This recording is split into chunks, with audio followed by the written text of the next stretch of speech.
Hello and welcome to Raspadrive. This is a joint venture between myself and Antonio Viena. And I have to give a big shout out to Jose Manu for the logo.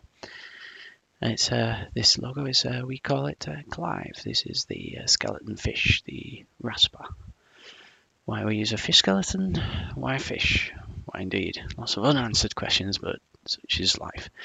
And if anyone can provide me with a backstory, I'll reshoot the video and insert the explanation here.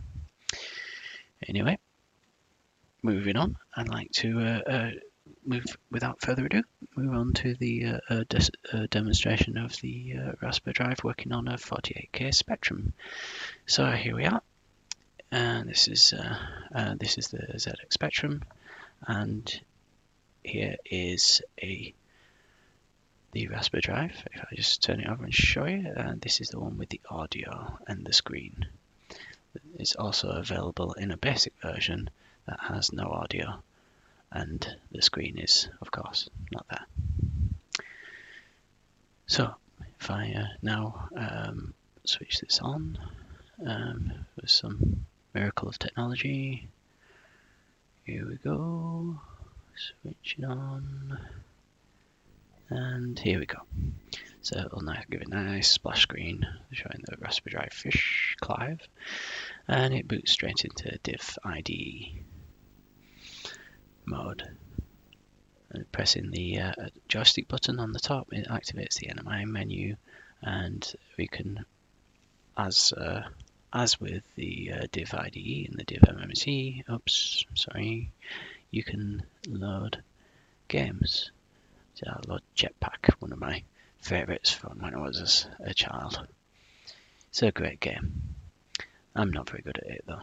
So anyway, let's not labour the point too badly. So holding the boot cell button will induce a cold reset of the Raspadrive and the Spectrum itself. It then boots back into the div IDE mode. But if you hold it down and hold down the O button, and this will start up the Opus Discovery mode. Oops. So now, if I look at the catalogue, it's you can see from the screen which disk is inserted. You can select the disk by using the the up and down arrows on the joypad. So if I then boot the disk, which is run and enter with the Opus Discovery, and then load up one of the old Opus Discovery newsletters that I used to contribute to when I was a young child. Anyway, holding the button and holding down the letter M this time starts up the Raspadrive menu. From here you can start up the ROMs, the interface 1 ROMs. Oops, what that is. So let's try Hungry Horace. And here we go. It starts up Hungry Horace. Now this would be a ROM cartridge. This is not a tape being played out.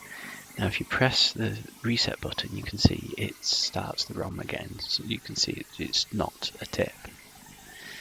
So rebooting again, holding down the M key, and you can start up ROMs that custom ROMs for your Spectrum. For example, the TK90X ROM. You press 0 to start it up, it will reset, and there you've got the ROM for the TK90X. Looks very much like a Spectrum. So anyway, hold down the button again. This time holding down M again. Oops, that's not what I intended. So, anyway, I'll try again. Press reset, hold down M, and back into the menu. Now, well, this is an intriguing option which I found, and it's a very odd thing. But if I start up the 128 ROM, because the Raspadrive emulates the ROM paging of the 128, pressing OK starts up the 128 ROM, and it does seem to boot. I'm not quite sure why it does that. I think it's just some cursory testing of the memory, and it even starts up the 128 editor, and you can see I can type in a simple program here and press run and enter. Now I don't know at which point it's going to stop working. And obviously there isn't the extra memory there, so I'll have to. It's worthwhile experimenting. But either way, it's an interesting feature. So on and on again, and back into menu mode.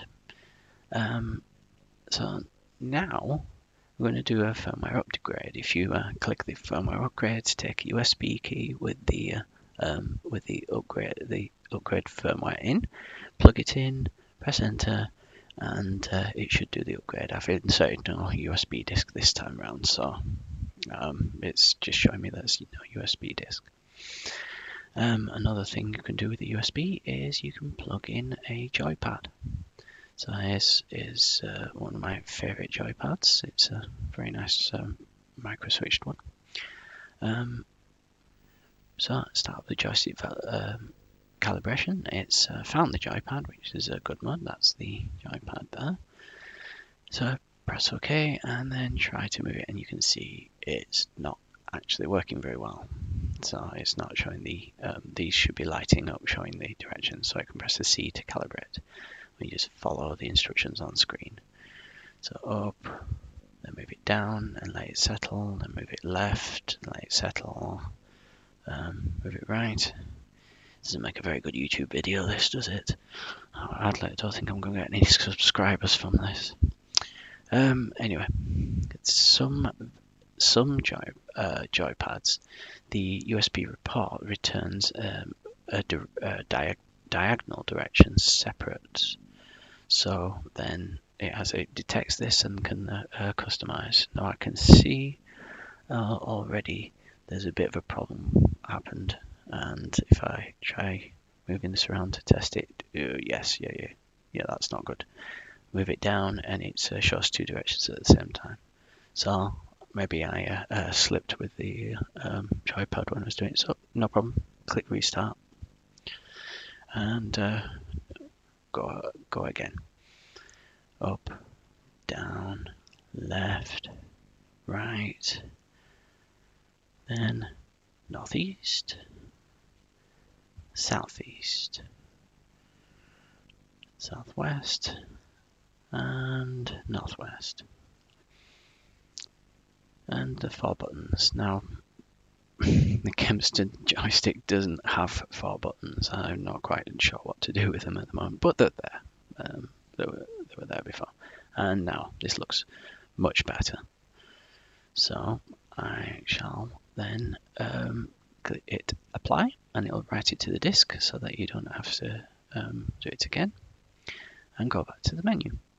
So now this time I'll hold in the boot cell button, go and do a cold reset, let it boot to div IDE mode, and this time I'll load one of my other favourite games from my childhood, which is, let's move it down here, it's in Tap and Batty. So here we go, and now I select the Kempston joystick, there we go, and that's OK, and then now I can move it using a USB joypad. This joypad itself is for a PlayStation 3 arcade style stick. Again, I think I would probably be a little bit better than this if there wasn't such a delay in shooting the video, but either way. If I press reset, and now I'm reading from the MMC disk here. Now I can plug in another device into the USB, I can plug in the USB mass storage device. So plug that in, like so, and then reset, because ESX DOS does not support hot plugging of things, but you can see the USB is recognized there.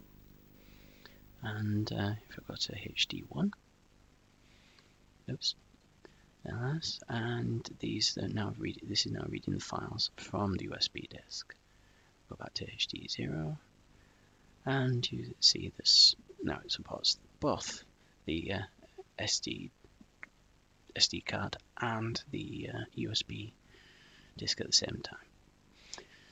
So another great feature is the emulated sound card. Now this is a 48. It clearly doesn't have a sound chip, but this thing emulates it. So press OK, and this is one of the demos.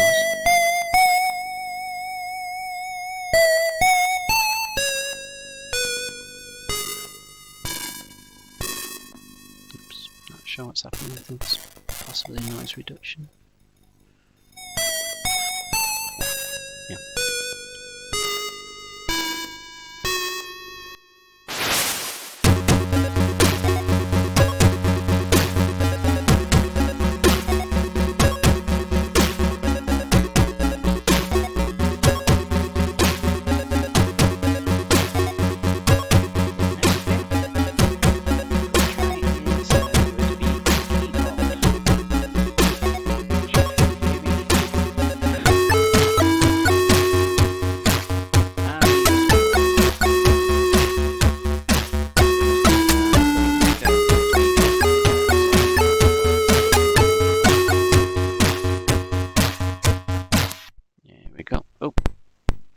Yes.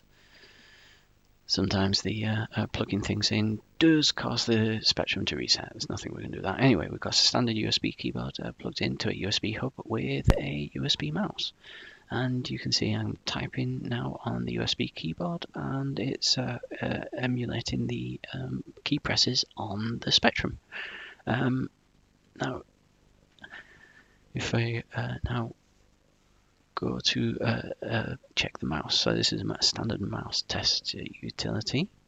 I've got the mouse. I move the mouse around, and you can see the cursor moving around, which is nice from a standard USB mouse. So pressing F10 activates the NMI, and there are some games that have been patched to use the Chemster mouse. So yes, of course, everything's a work in progress, and sometimes the way the game scans the keyboard is a little bit different to how the ROM does it. I need to tweak the algorithm a little bit, but it's all a work in progress. We're only firmware away from perfection, and now we're moving the Chemster mouse, and you can see I'm doing slightly better than I did on Batty, which is nice. Maybe it's the mouse interface. I always liked the mouse interface for bat and ball games. Yeah, holding in the thing, doing a cold reset, and what should we do next?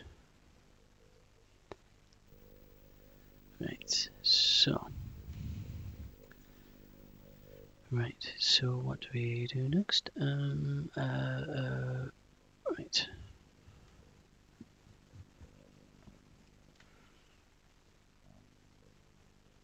Right, and oh, yes, sorry.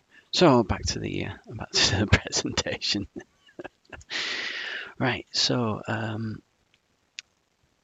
next slide. It's so the functionality for Spectrum 48. You've got the Diva IDE, the Opus Discovery, the menu mode, which you can load ROMs and taps, and you can load 1 to 8 or +2 ROMs on the 48 8K spectrum, which is an odd thing, and calibrate the USB joystick joypad.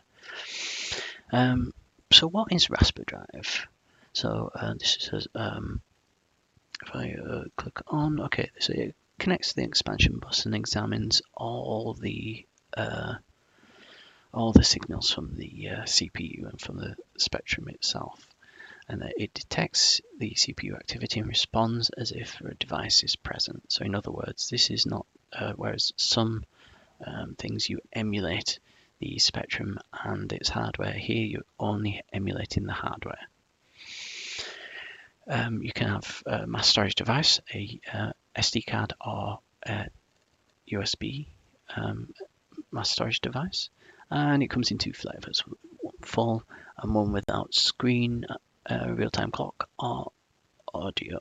This is the basic model. Now, functionality for the 128 is all of 48K functionality. Which you can have any +2 or 128 ROM in there, and you can have some custom ROMs in there. I think there's the Derby ROM as well, and you can have the keyboard, mouse, joypad, USB.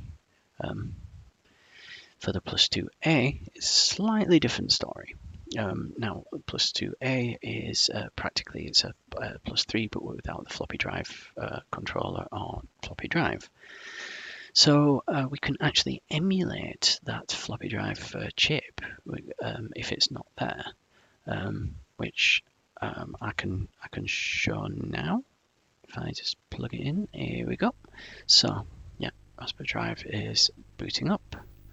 We'll go again. This time holding the number 3. This puts into +3 mode, and when we see the boots up, now we see we've got drive A ready, and on the screen again you've got the disk image displayed, and you can navigate that up and down using the joypad, the joystick thing.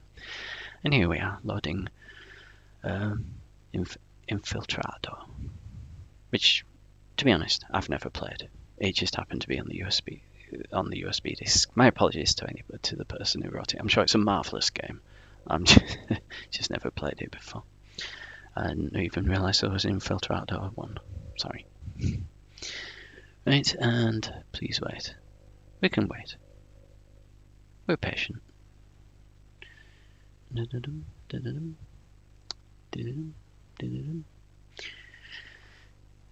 And here we go. So that's loaded from the +3 emulated disk.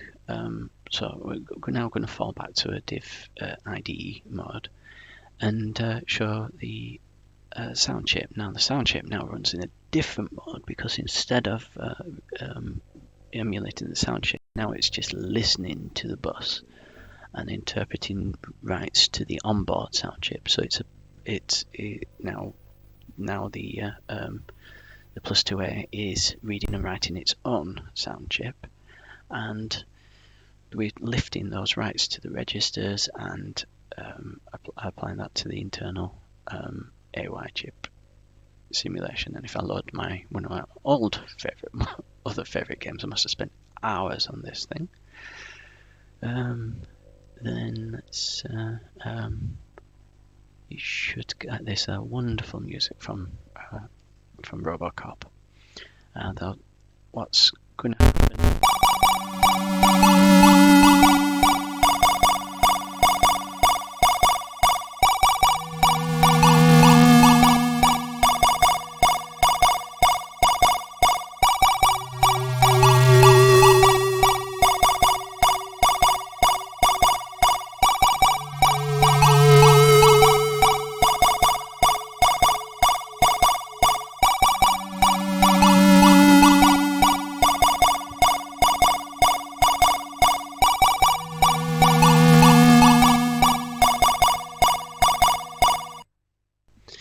Yes, I can't believe I used to load that up just to listen to the music.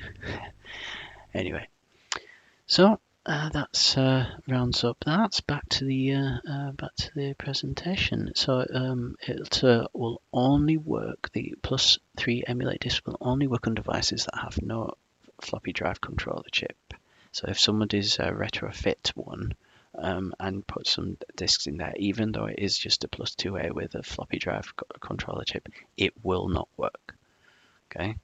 This is like the equivalent of having a +3 and installing a Gotek. You can avoid the cost of the Gotek by buying this device and placing the disk images on the thing. Though it is a work in progress, so it doesn't get around all the copy protection yet. That's something I'm working on. The mouse and joypad works absolutely fine, but there's no keyboard possible, unfortunately. The gate array on the +2A and the +3 is has gates directly open onto the data bus. If I try to pull them down, I would break the gate array, which is not something that I want to do on these wonderful old devices. Now, it's because we're only a firmware update away from a few features. Some ideas I have thought about. Is perhaps we can emulate a ZX printer and dump screenshots to a disk, bitmaps or whatever. We can have the Opus Discovery printer, which you can write text or even PDFs to disk. We can emulate microdrives or wafer drives, if you can remember the Rotec things. We can do more disk drive emulations, the +D, the Kempston, the Disciple, other ones. Those are the only ones I could think of. And even run CPM, because we're emulating the full ROM space, we can switch it off and turn it into RAM and have a full 64K space available to CPM. So that'll be an interesting feature. Now, for 16K spectrums, where you don't have an upper 32K bank, we could even emulate the RAM banking of the 128. And so we have then the sound chip, the RAM banking, and the ROM banking. Effectively, we could turn a 16K spectrum into a 128K spectrum, but without the shadows screen, and of course the contended timing is going to be similar to the old ZX Spectrum, so a bit of a hybrid, but still an interesting one. Also, some other features could invoke a logic analyzer or diagnostic mode. We can boot up and hold down a D and start up the diagnostic ROM. I just choose your favorite one and place it on the SD card, and it will read it from and emulate that ROM on the bus. And also possibly have a logic analyzer on there. Been even talking about having an Amstrad CPC version, since we can emulate the disks on the CPC 464, and perhaps even the 128 memory thing could turn a CPC 464 6128 with disks, which opens up a massive disk catalog for the Amstrad CPC. So I'll have a look at that. See, I've got one coming on Wednesday, so I'll have a look at that. Anyway, if you're interested and you want to buy one of these, then if you visit my web shop, which is zxmicrojack.co.uk or zxmicrojack.ct.ws for UK sales, or if you visit my partner's website, Antonio Fiena, hope I pronounced that correctly, .com for EU sales. So anyway, thank you for thank you for everything. Thank you for listening. Like and subscribe and all that nonsense. And I hope to make another video soon. Okay, thank you. If you would like to ask any questions, if you place them in the comments. And if you'd like to suggest any features, again, place them in the comments. Okay, thank you.